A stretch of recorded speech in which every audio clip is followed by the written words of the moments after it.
In a city renowned for its timeless elegance and cultural grandeur, a shadow of audacity fell upon one of the world's most hallowed institutions. The Paris Louvre Museum, a beacon of human artistic achievement and a repository of priceless heritage, was forced to close its doors abruptly after a dramatic robbery unfolded within its esteemed walls.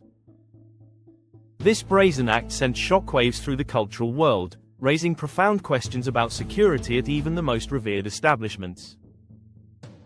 The audacious heist occurred shortly after the museum's opening hours, when thieves orchestrated a meticulously planned operation targeting the Napoleon collection housed within the iconic Apollo Gallery. This section of the museum also proudly displays the French crown jewels, underscoring the immense value and historical significance of the items housed there. Investigators revealed that the burglars employed an astonishing method, utilizing a crane to reach an upstairs window. After smashing their way into the gallery, they executed their theft with remarkable speed, making off on motorbikes within minutes. Despite the dramatic nature of the break-in, no injuries were reported, yet the museum remained closed for the day, citing exceptional reasons as it grappled with the aftermath of this unprecedented event. Officials estimate that the entire operation lasted a mere 4 minutes, a testament to the professional execution of the thieves. This brevity and precision immediately ignited serious concerns regarding the security protocols at the Louvre, an institution that welcomed a staggering 8.7 million visitors in the previous year. Law enforcement swiftly sealed off the area, initiating a comprehensive investigation into what could prove to be one of France's most audacious art thefts in modern history. The sheer brazenness of the crime, combined with its high-profile target, necessitated an immediate and thorough examination of how such a breach could have occurred. Internally, the robbery sparked a wave of profound sorrow and outrage among the museum's dedicated staff. Employees expressed deep sadness, emphasizing their professional commitment to safeguarding the building, its invaluable collections, and the public who visit.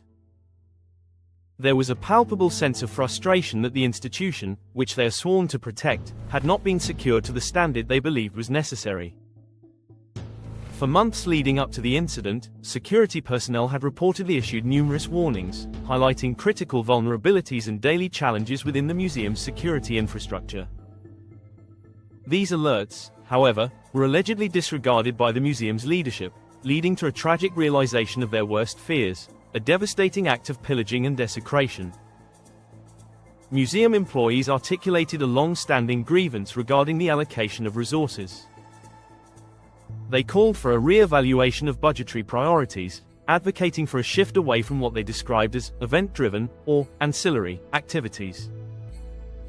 While acknowledging that such activities might not be entirely without merit, staff insisted they diverged from the museum's fundamental missions. Instead, they urged leadership to fully embrace and uphold their primary responsibility: the preservation of the building, its irreplaceable collections, and the safety of its visitors, with a view to transmitting this heritage to future generations. The Louvre, they argued, exists principally for this purpose: to present and preserve its collections for posterity.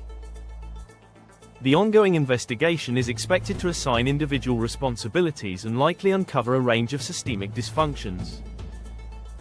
Employees confirmed that internal weaknesses and failures had been identified some time ago.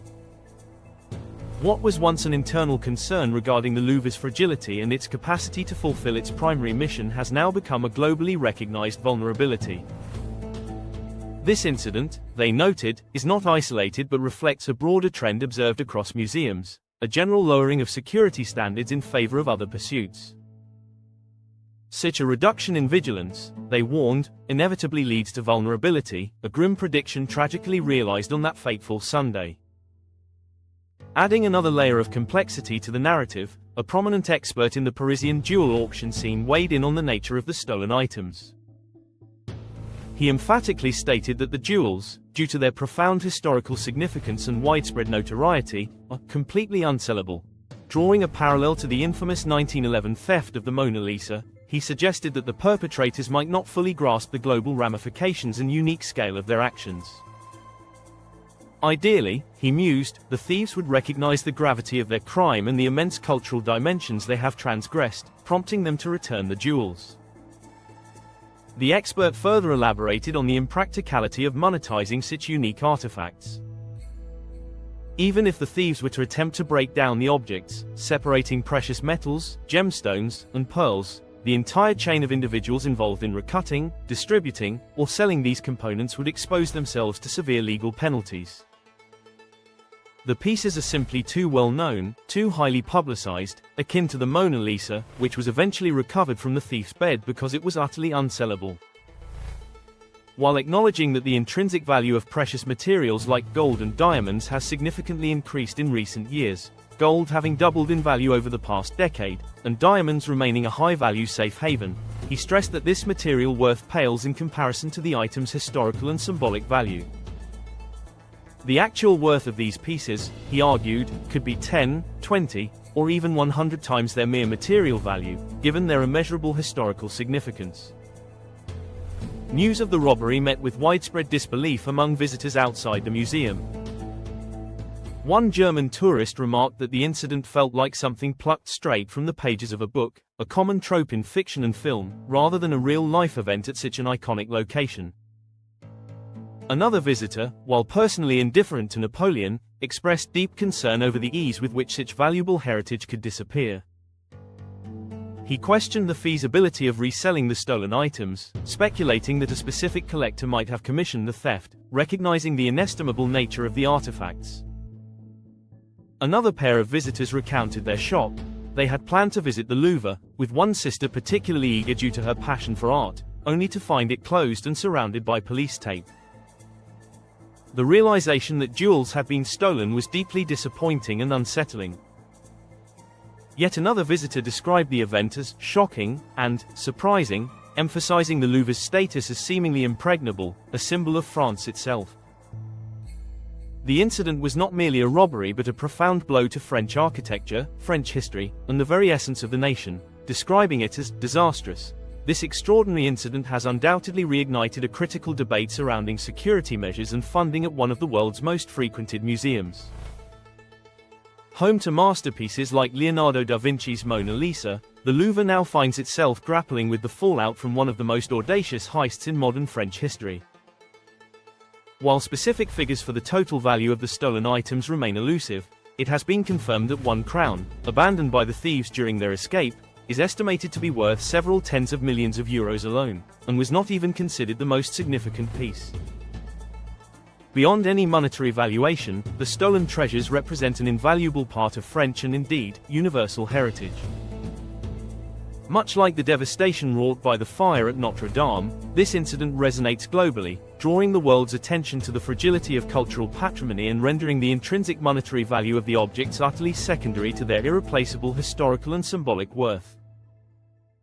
In conclusion, the daring Louvre robbery stands as a stark reminder of the persistent threats facing the world's most cherished cultural institutions. It has exposed not only sophisticated criminal capabilities but also potential systemic vulnerabilities within the very frameworks designed to protect our shared heritage.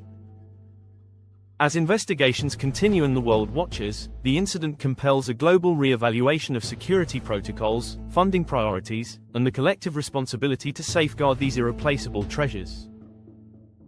The true value of what was lost extends far beyond any monetary figure, touching upon the very essence of human history and artistic achievement, underscoring the vital imperative to protect these legacies for all future generations.